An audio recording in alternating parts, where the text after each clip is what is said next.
A continuación, en el taller de Jesús el Carpintero.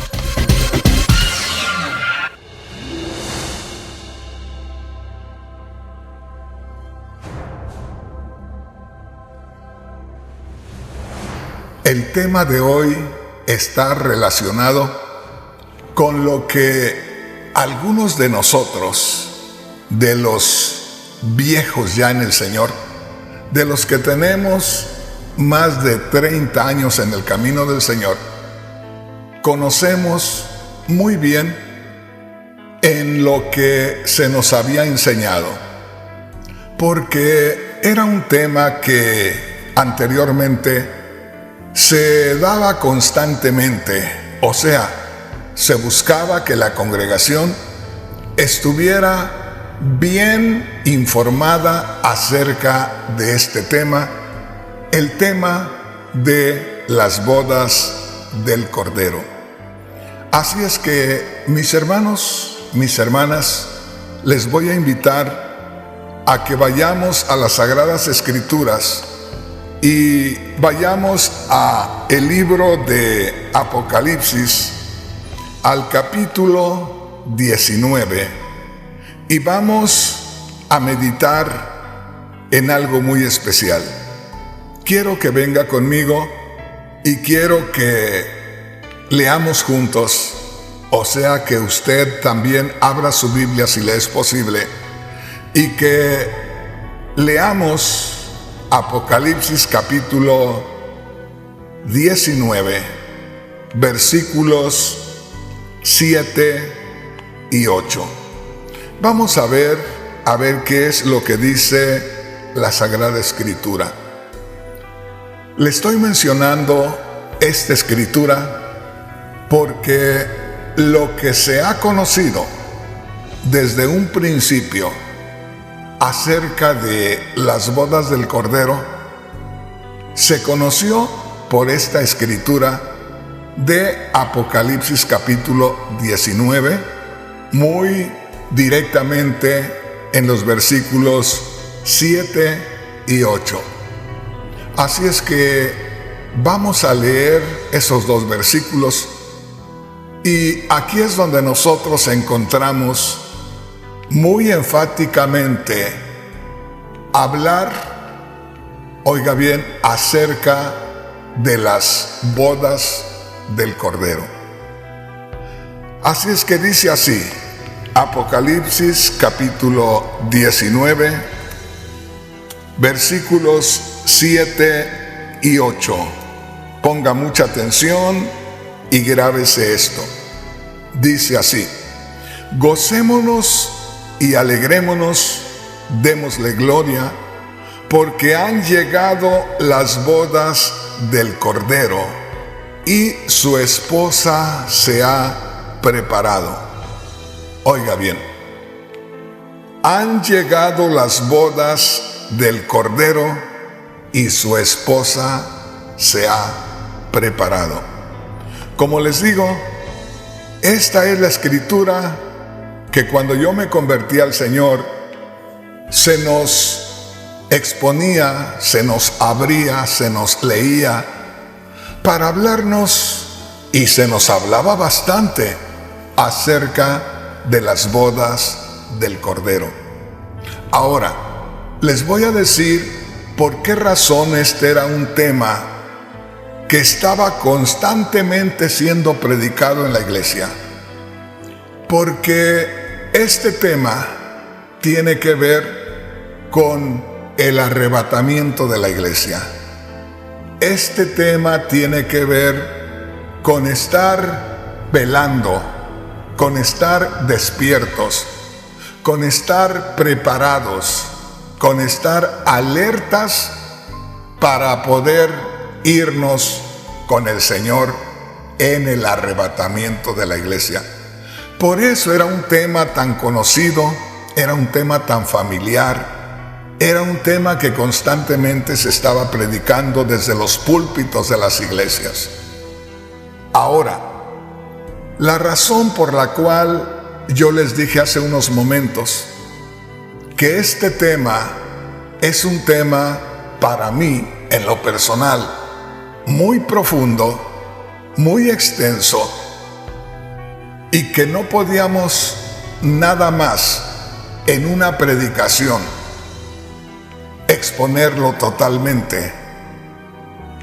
Y es que anteriormente se nos enseñaba, basados en esta escritura, y se enseñaba que el Señor Jesús vendría a arrebatar a la iglesia, y que arrebatando a la iglesia, el Señor se llevaba a la iglesia a la gloria, donde permanecía con la iglesia por 7 años, que era precisamente el espacio al cual se le llamaba las bodas del Cordero. Entonces, en aquellos años, cuando se hablaba acerca de las bodas del Cordero, siempre teníamos en mente el arrebatamiento de la iglesia, el que el Señor nos llevaba a la gloria, y que 7 años después salíamos de la gloria, y era cuando el Señor ya se manifestaba para hacerle juicio a las naciones, y donde terminaba destruyendo a todos los incrédulos y a los desobedientes, y entonces ya comenzaba el reino milenial.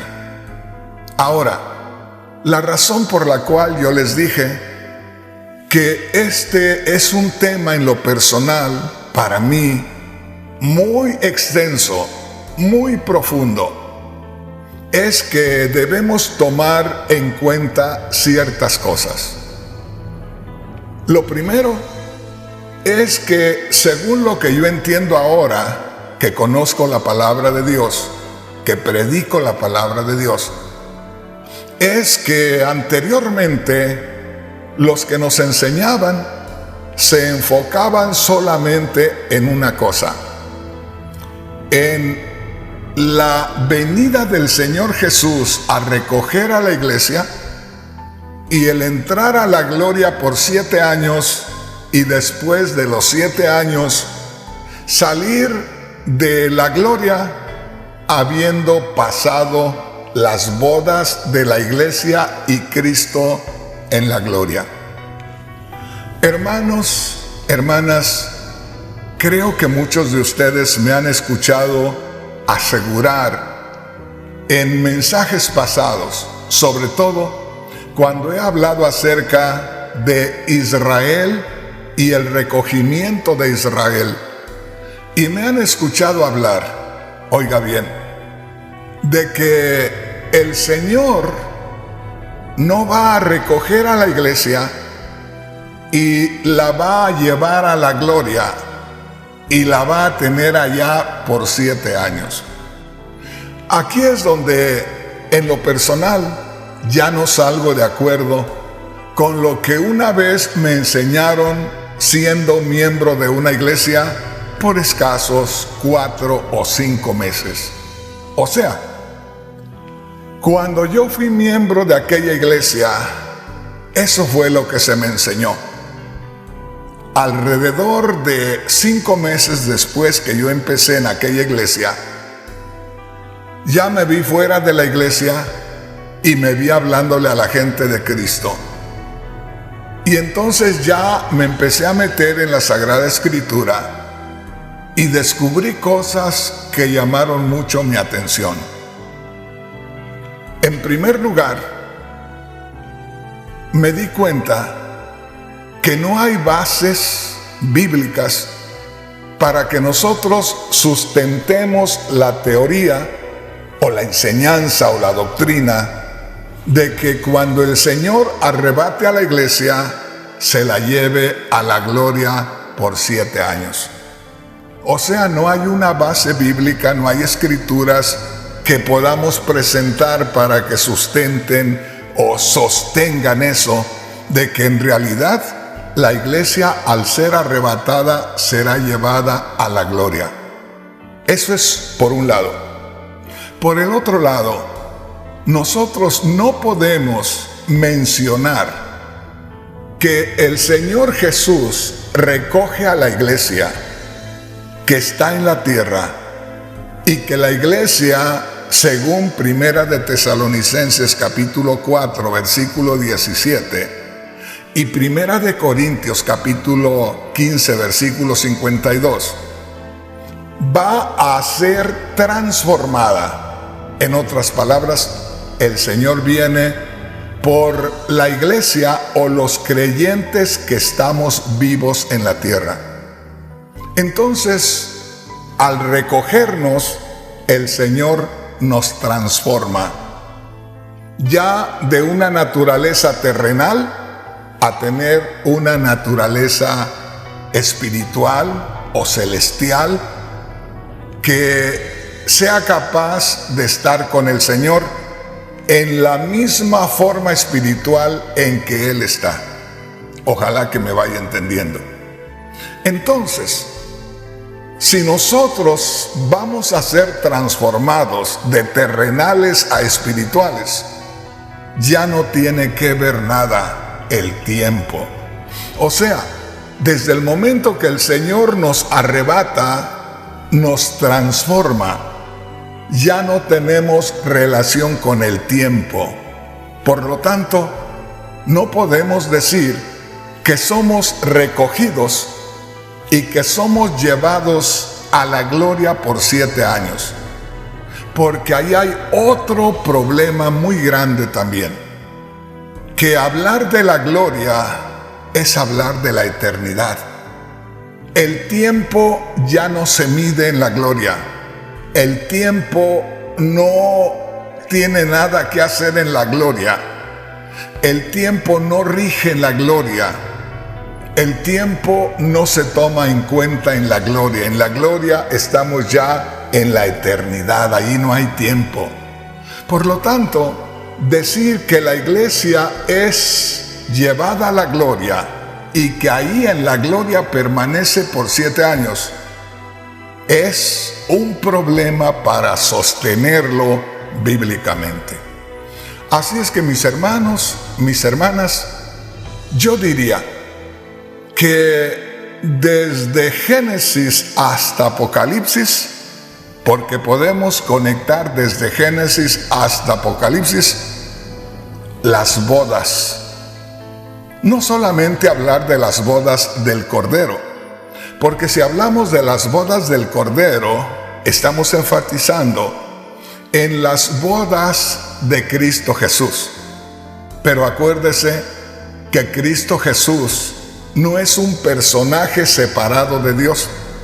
Cristo Jesús es el mismo Dios manifestado en carne. Por lo tanto, si Cristo Jesús, oiga bien, se une en matrimonio, simbólicamente hablando, con la iglesia, esto no es más que la continuidad de lo que Dios ha buscado hacer desde el principio de la creación del hombre.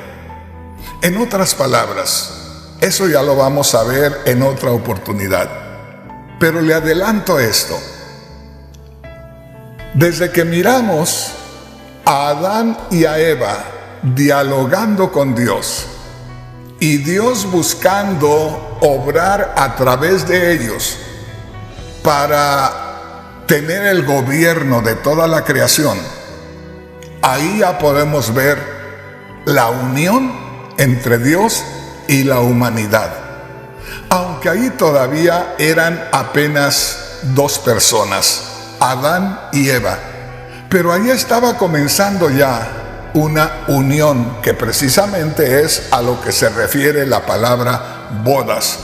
Entonces, si hablamos de las bodas del Cordero, tenemos no solamente el derecho, sino tenemos la obligación de mirar desde el principio de la creación del hombre hasta el final, cuando la iglesia es arrebatada y Dios trata con el pueblo de Israel y termina ya recogiendo a la iglesia y recogiendo al remanente de Israel y que ya pasamos a otro estado, que es la eternidad total. Así es que, mis hermanos, una vez más les digo, hablar de las bodas del Cordero en un tiempo, hace muchos años, como nos enseñaban a nosotros, solamente se enfatizaba en el recogimiento de la iglesia y en entrar a la gloria y permanecer allá por 7 años, y que terminados los 7 años se terminaban las bodas de la iglesia con Cristo. Más que todo como si fuera una luna de miel. Ojalá que me vaya entendiendo, sin pasarnos a los extremos mundanos. Lo que quiero, mi hermano, mi hermana, que ponga mucha atención. Y la razón por la cual a este día le titulé al mensaje La realidad de las bodas del Cordero, número 1, es porque voy a comenzar con lo más conocido, o lo que se ha venido conociendo acerca de las bodas del Cordero, para luego, en su determinado momento, poder extenderme para el Antiguo Testamento y poder tomar en cuenta lo que podríamos llamarle las bodas del Cordero en sus diferentes fases. ¿Por qué digo esto? Porque podemos descubrir, y esto va a ser lo primero que vamos a descubrir, las bodas del Cordero con la iglesia gentil. Porque aunque nosotros tenemos una base judía, porque el Señor Jesús, nuestra piedra angular, era judío, y los 12 apóstoles eran judíos también, y los primeros miles de cristianos que descubrimos ahí en Hechos, desde el capítulo 2 hacia el capítulo 6, por ahí, podemos ver que todas esas personas que se convirtieron, que fueron varios miles, todos eran de origen judío. Entonces, el cristianismo tiene como base a los judíos, a Cristo como la piedra angular, y a todos los 12 apóstoles que eran judíos, y a todos los primeros que se convirtieron y que siguieron a Cristo. Ojalá que me vaya entendiendo. Pero después de ellos, ya hablando del capítulo 8 de Hechos, cuando ya el diácono Felipe entra y empieza a predicar en Samaria, ahí empiezan los gentiles a unirse y a formar la iglesia, y es cuando ya definitivamente Dios se enfoca solamente en los gentiles para formar de ellos su iglesia o su esposa. Por lo tanto, una vez más le digo, estaremos enfocándonos en las bodas del Cordero, no como una oportunidad para celebrar una fiesta de un matrimonio, sino en celebrar la unión de Dios con la humanidad. Y en este caso, viéndolo desde ese punto de vista, viéndolo desde esa perspectiva, podemos mirar a Dios en el tiempo de la creación del hombre, uniéndose con el hombre que deseaba unirse con él, con los que deseaban obedecerle. Y ahí podemos ver a ese matrimonio siendo Dios el esposo y todos los hombres y mujeres obedientes a Dios tomando el lugar de la esposa. Llegó el tiempo cuando Dios se enfocó directamente al pueblo de Israel y habló con Israel, haciéndole mención, simbólicamente por supuesto, que él era el esposo de la nación de Israel.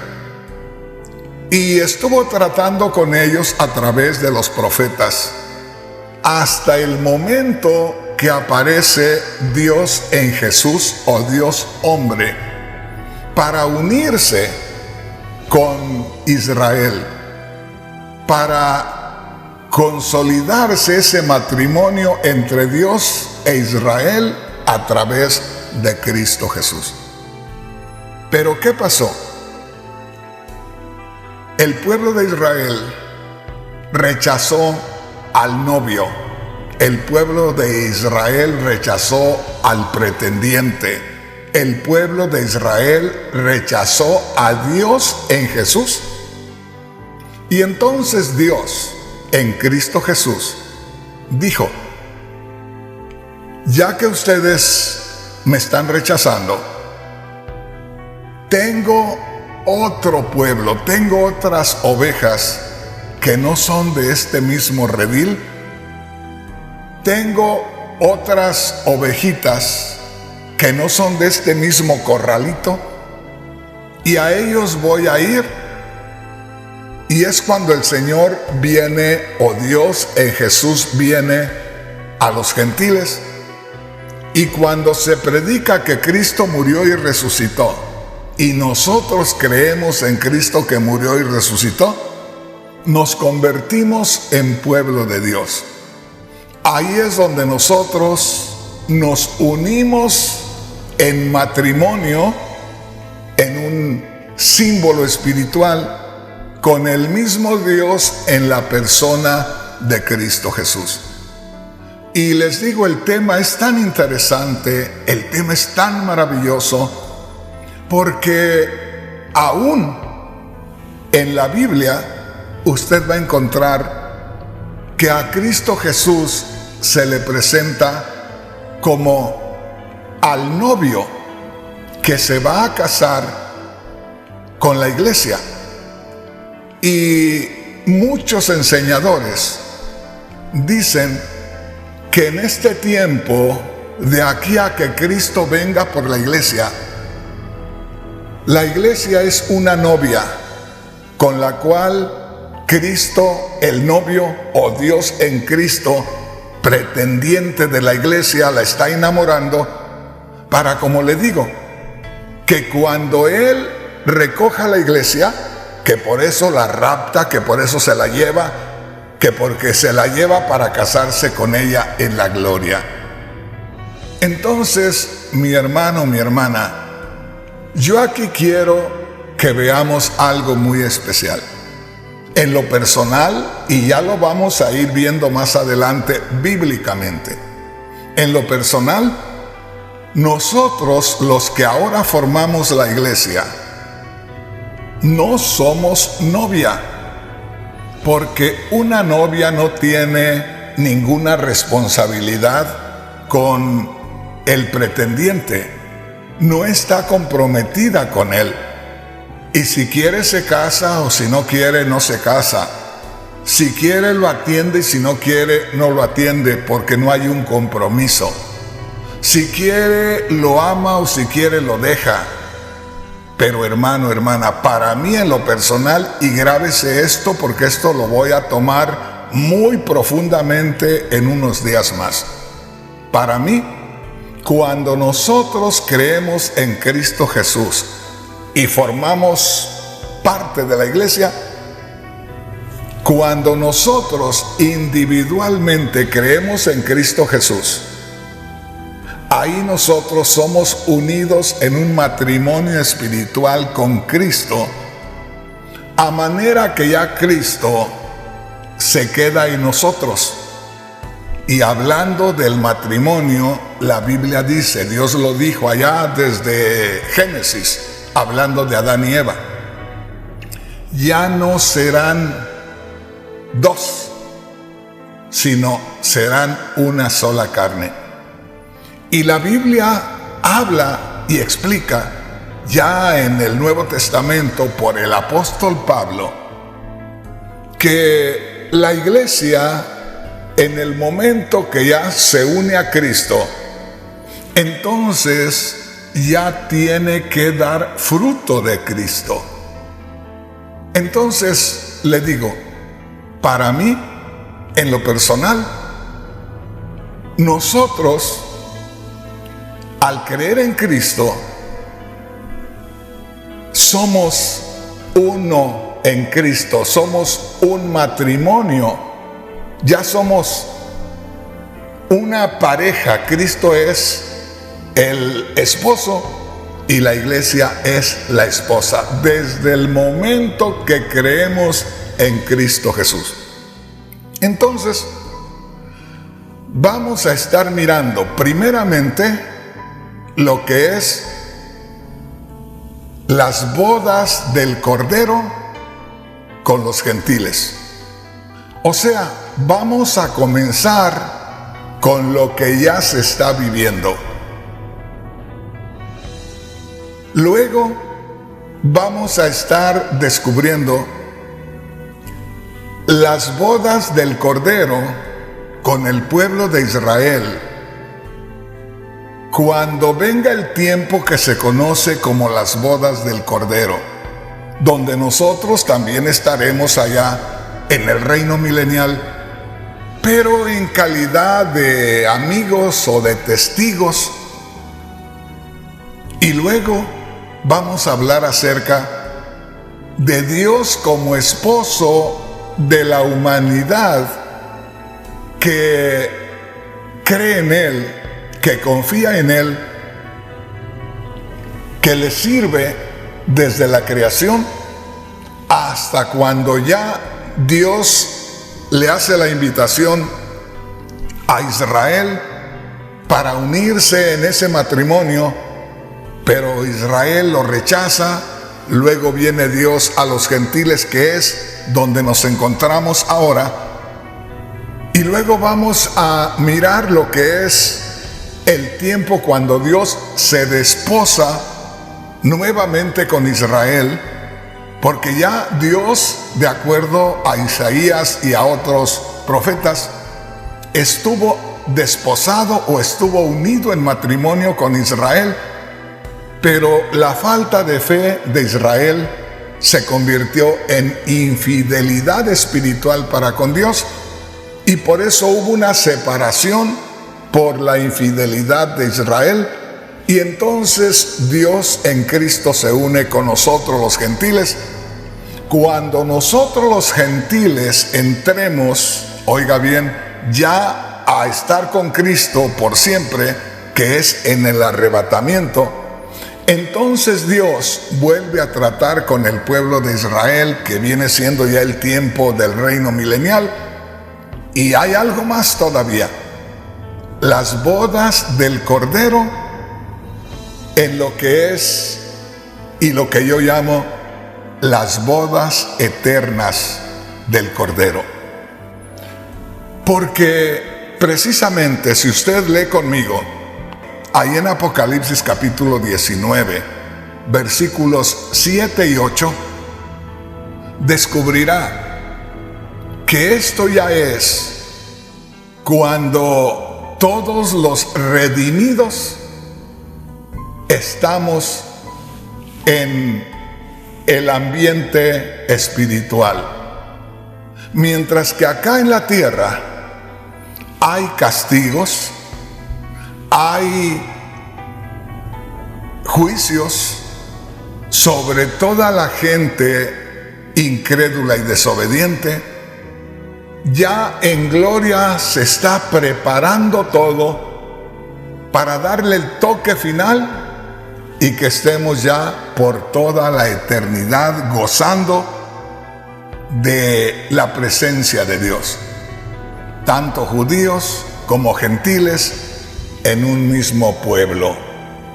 Hermanos, hermanas, esto está muy interesante. Pero ¿qué les parece si leemos esta porción de la Escritura para luego adentrarnos en el tema de este día? Mire lo que dice la palabra de Dios. Quiero que ponga mucha atención. Dice así. Vamos a tener que leer desde el versículo 1 para poder entender todo. De otra manera, nos va a resultar un poco más difícil entender. Una vez más, quiero que ponga atención aquí.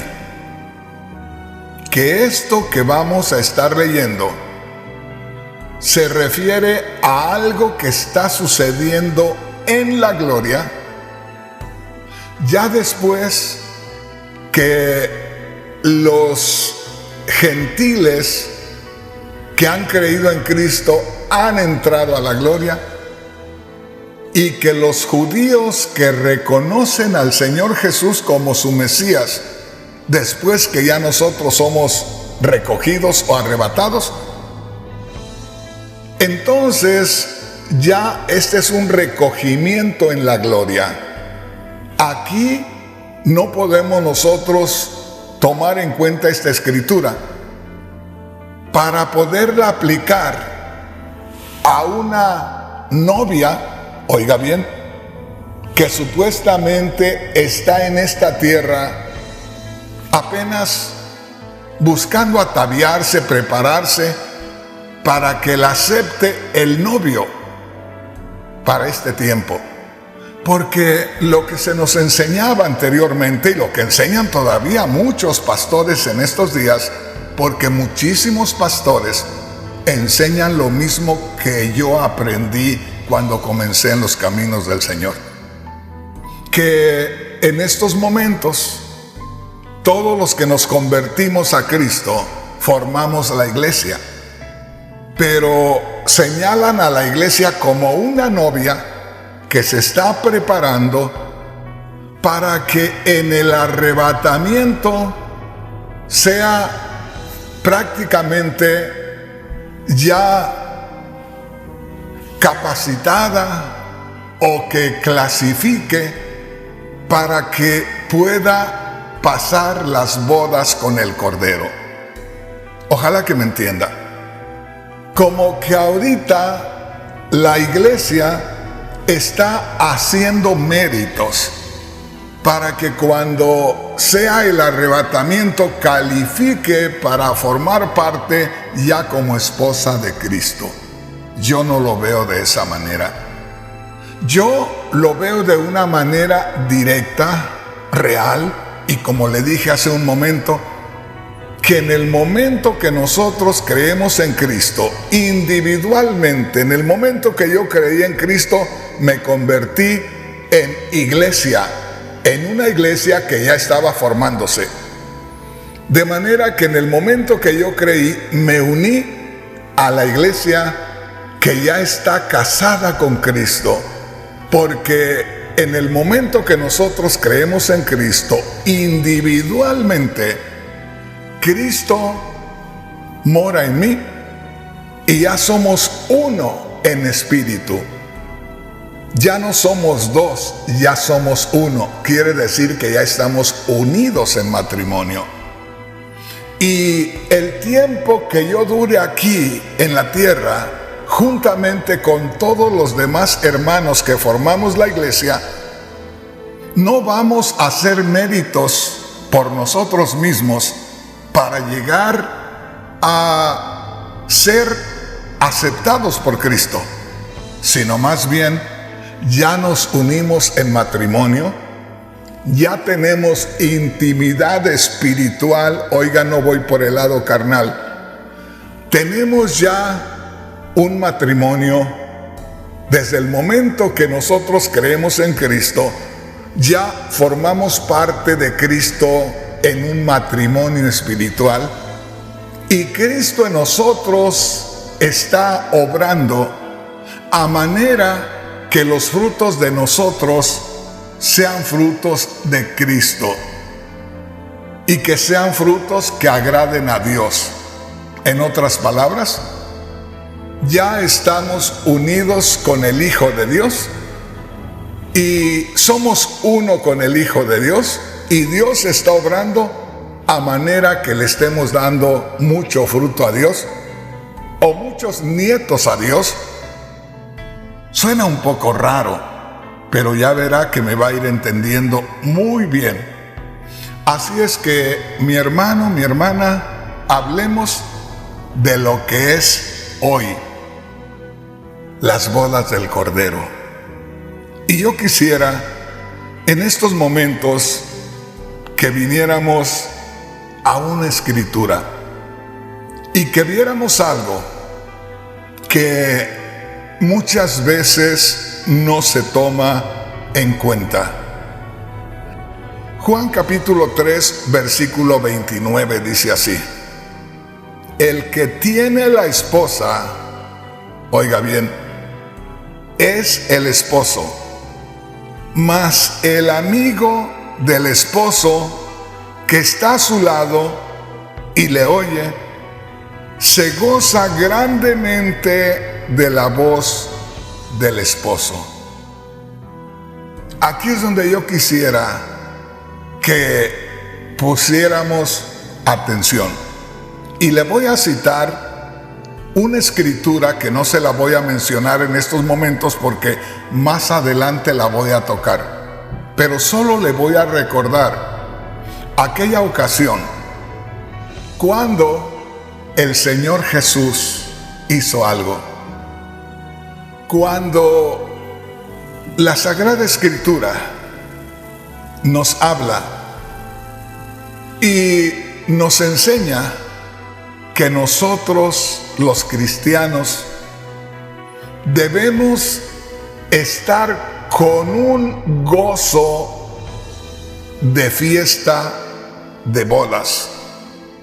Se recuerda en una ocasión cuando los discípulos de Juan el Bautista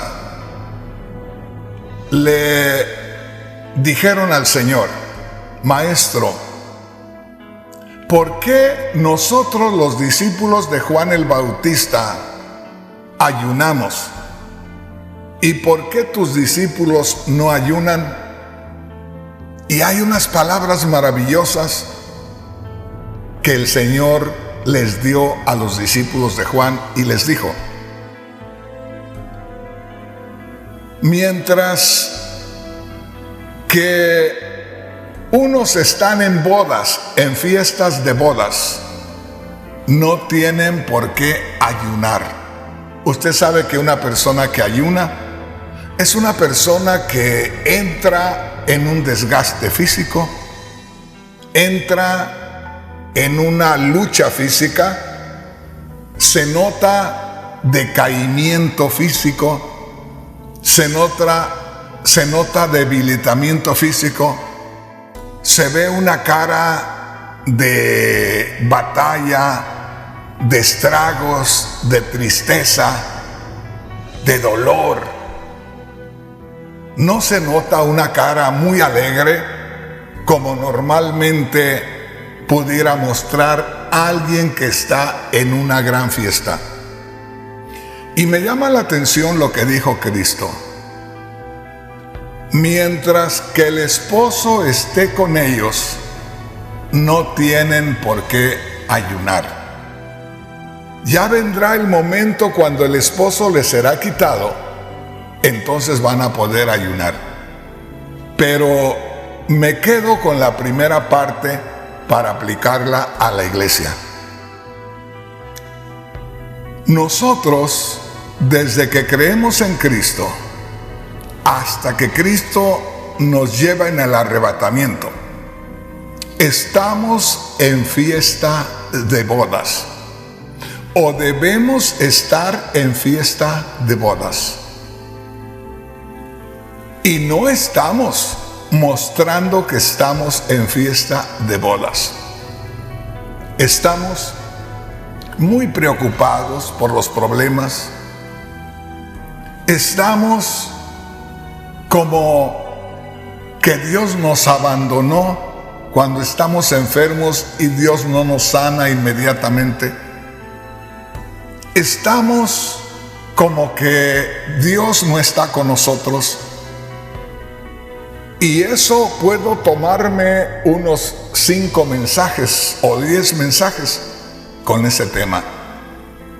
Pero como les digo, hay algo que los cristianos, la gran mayoría, no hemos tenido esa revelación de que conforme a las palabras de Cristo a los discípulos de Juan el Bautista, cuando les dijo: ¿cómo quieren que mis discípulos ayunen si me tienen a mí? Mientras que un grupo de personas está en fiesta de bodas, no puede ayunar, no puede estar triste, no puede estar demacrado, no puede estar como que está sufriendo. Y el punto aquí es que la mayoría de los cristianos no estamos mostrándonos como que estamos en fiesta de bodas. Creo que la mayoría de nosotros tenemos la experiencia de una fiesta de bodas. Tuvimos la experiencia con algún familiar, tuvimos la experiencia en nuestro propio matrimonio, en la fiesta que se hizo, cuando se compra ropa nueva, calzado nuevo, cuando se arregla la casa, cuando hay música, cuando hay mucha comida, cuando hay mucha alegría. Son ocasiones únicas y en ese estado debe mantenerse la iglesia desde que el hermano o la hermana se convierte en creyente de Cristo hasta que Cristo lo arrebata. Si llegáramos a tener esa revelación, la iglesia, déjeme decirle, sería algo glorioso, y nada más con que la gente que nos rodea se diera cuenta de que estamos en esa fiesta de bodas, le llamaríamos la atención y a la gente les daría por querer estar en las bodas. Imagínense, yo le voy a hablar de los pueblos de México. En los pueblos de México no era más que una rutina: levantarte temprano a trabajar, pasarte el día en el campo, regresar del trabajo cansado a dormir temprano también, para otro día poder madrugar a hacer lo mismo. Y todo el tiempo no era más que una rutina, lo mismo siempre. Si de pronto había una fiesta de bodas, aquello era especial. Todo el pueblo paraba, todo el pueblo oía la música y se iba al sonido de la música. Todo el pueblo aprovechaba para comer bien en ese día. Todo el pueblo aprovechaba para comprarse alguna ropita, aunque sea sencillita, para ir a la boda. Así es que, mi hermano, mi hermana, ahí hay algo muy importante, que si los predicadores tuviéramos la revelación de eso, con ese énfasis meteríamos a la iglesia en una fiesta de bodas que comience hoy, si es que no la hemos vivido, y que no pare la fiesta de bodas hasta que Cristo nos arrebate de acá.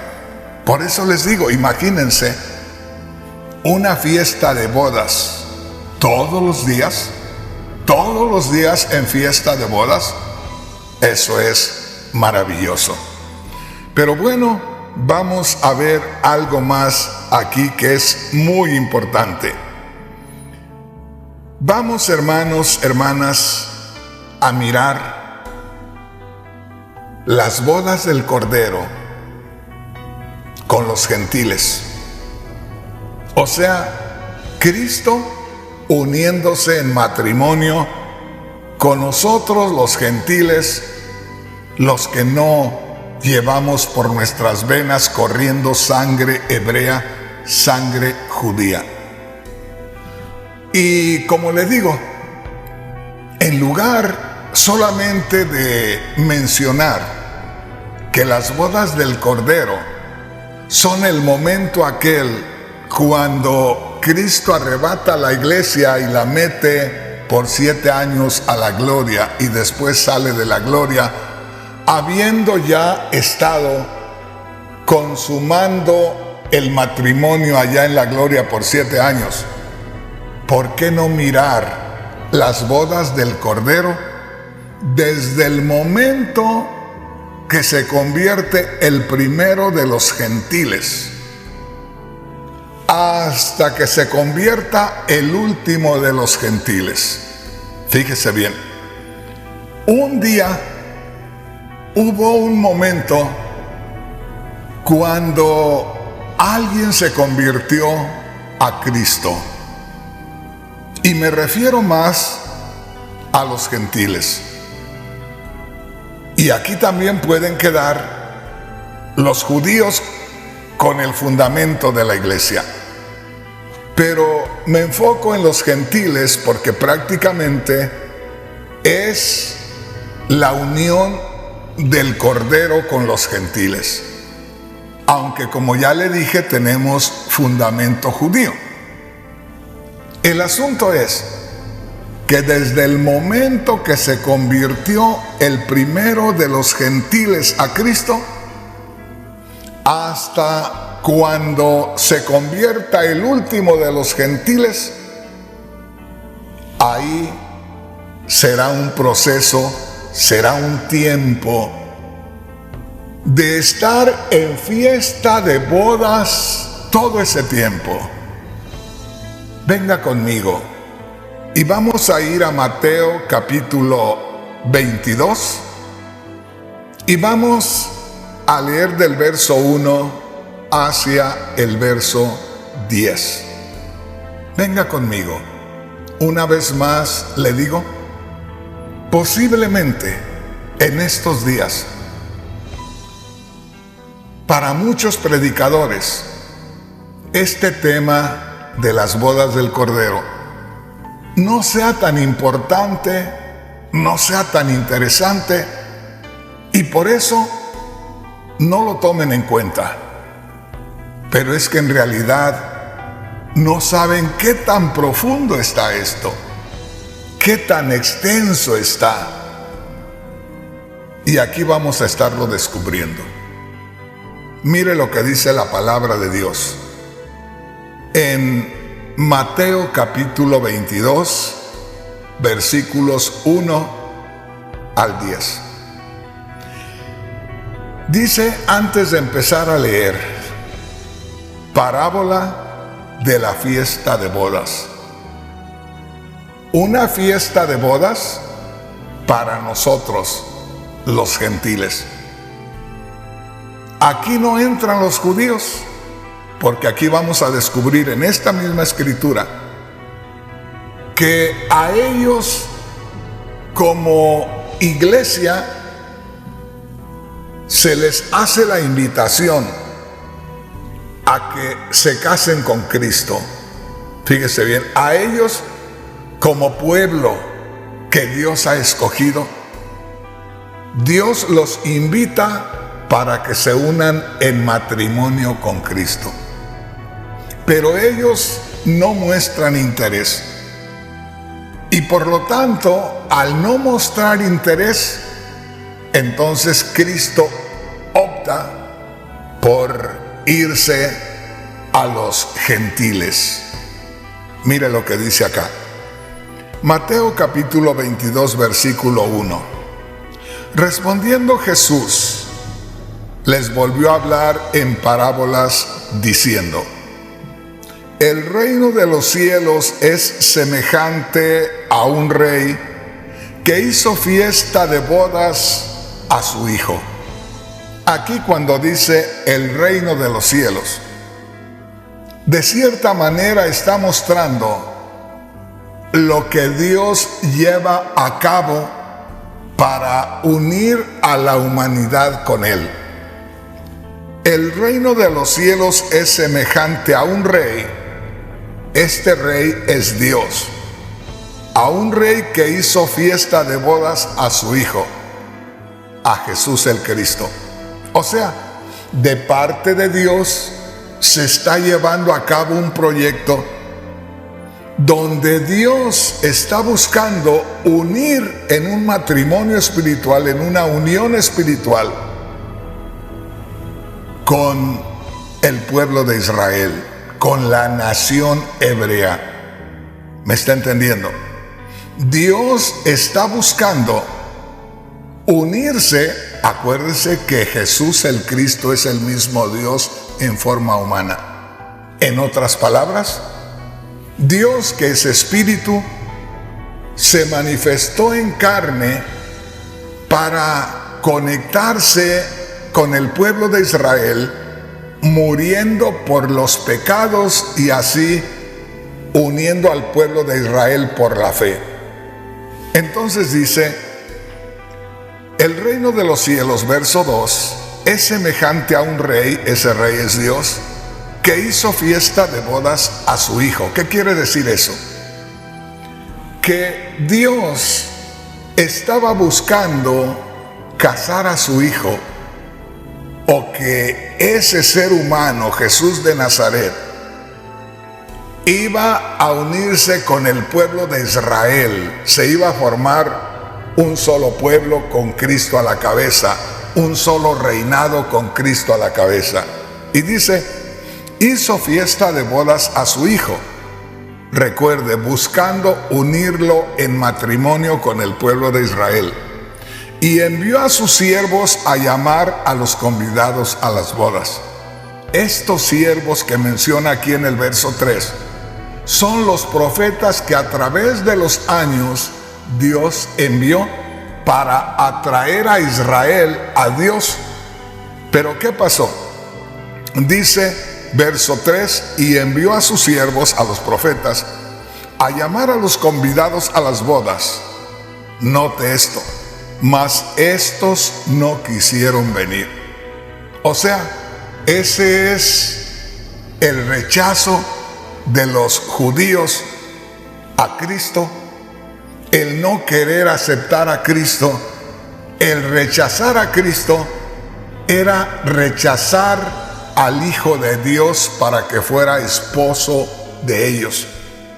Imagínese nada más, haga de cuenta que de pronto usted, hermano que me está mirando, es el rey de todo el mundo. Y en todo el mundo, fíjese bien, hay muchachas bonitas.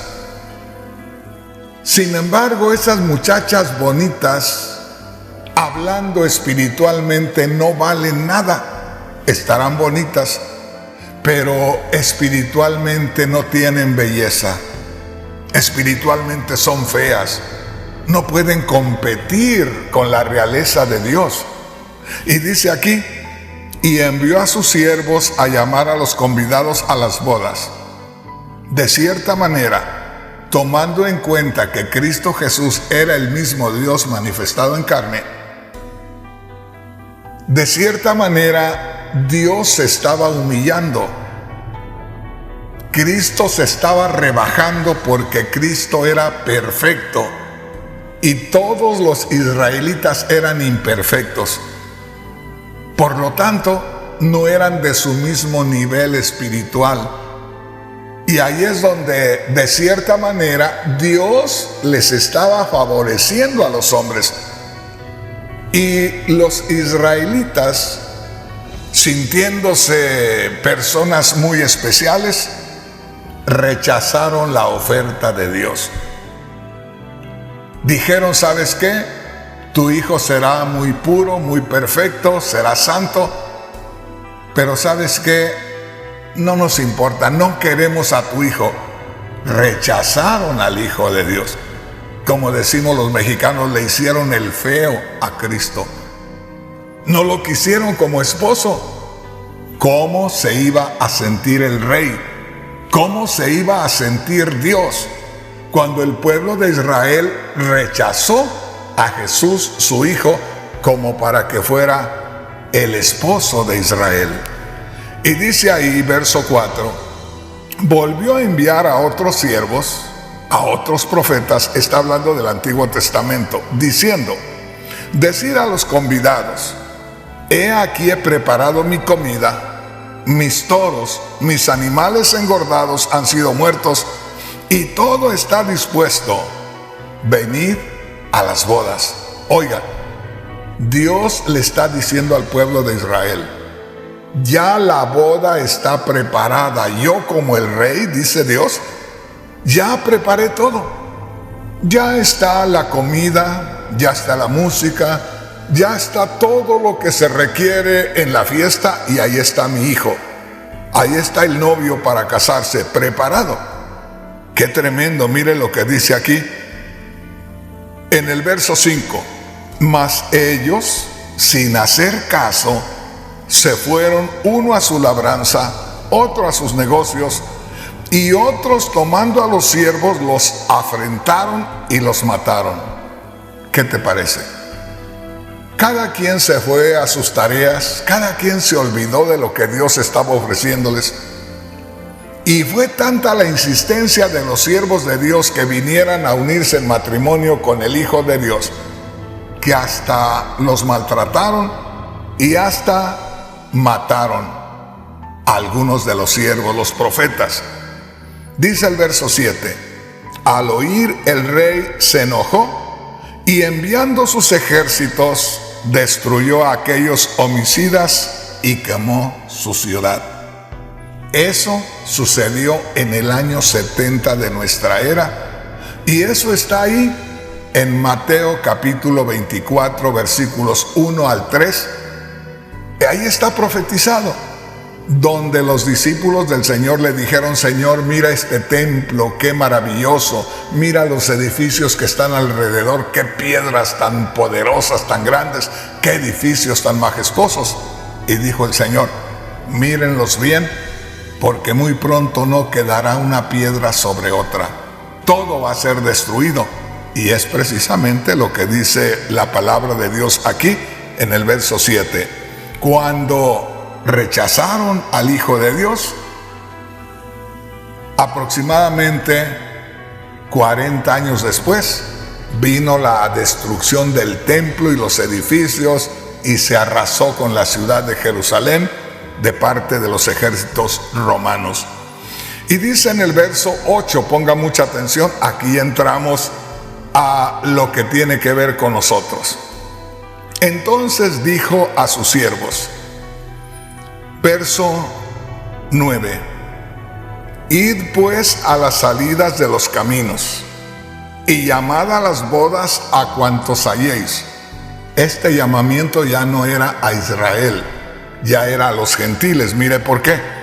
Dice aquí, verso 10: y saliendo los siervos por los caminos, juntaron a todos los que hallaron juntamente, malos y buenos, y las bodas fueron llenas de convidados. ¿Qué quiere decir? Que lo que rechazaron los judíos, esas bodas con Cristo, trajeron a todos los gentiles, que éramos mucho peor que los judíos, porque no teníamos esa primera oportunidad y vivíamos completamente desorientados. Ahí es donde se nos ofrece la oportunidad a nosotros, y dice: y las bodas fueron llenas de convidados. ¿Quiénes eran los convidados que llenaron aquel lugar y que la boda se celebró? Los gentiles.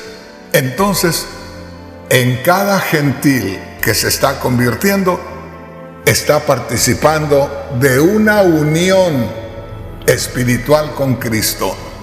La iglesia no es novia, mis hermanos, y aunque aparezca en la Biblia a veces traducida como la novia, la iglesia no es la novia. Desde el momento que se menciona como iglesia, no puede ser novia, sino esposa. Porque por allá en Efesios 5, el apóstol Pablo, inspirado por el Espíritu Santo, dijo que Cristo se había entregado para formarse una esposa. ¿Se da cuenta? Cristo en su sacrificio y en su resurrección se entregó por la iglesia. Cuando alguien que viene a formar la iglesia cree en Cristo que murió y resucitó, se convierte en esposa de Cristo. Entonces, imagínese, hace ya un poco más de 2000 años, comenzaron los primeros creyentes gentiles en Cristo a formar parte de la esposa y Cristo obrando a través de ellos. ¿Cómo les vamos a decir que esperen hasta el arrebatamiento de la iglesia, que ahí es cuando van a ser esposa? Precisamente, somos esposa de Cristo desde que creemos en Él, y eso comenzó hace más de 2000 años, porque es a través de la esposa de Cristo, que es la iglesia, que se va llevando el mensaje y que Dios usa a la iglesia, a todos nosotros, para que el reino de los cielos se vaya expandiendo. Pero hermanos, hermanas, déjenme decirles, ya se me fue el tiempo. Yo no sé qué tanto hablé, pero ¿será que alguien pudo entender algo de lo mucho que yo hablé? Aquí me voy a detener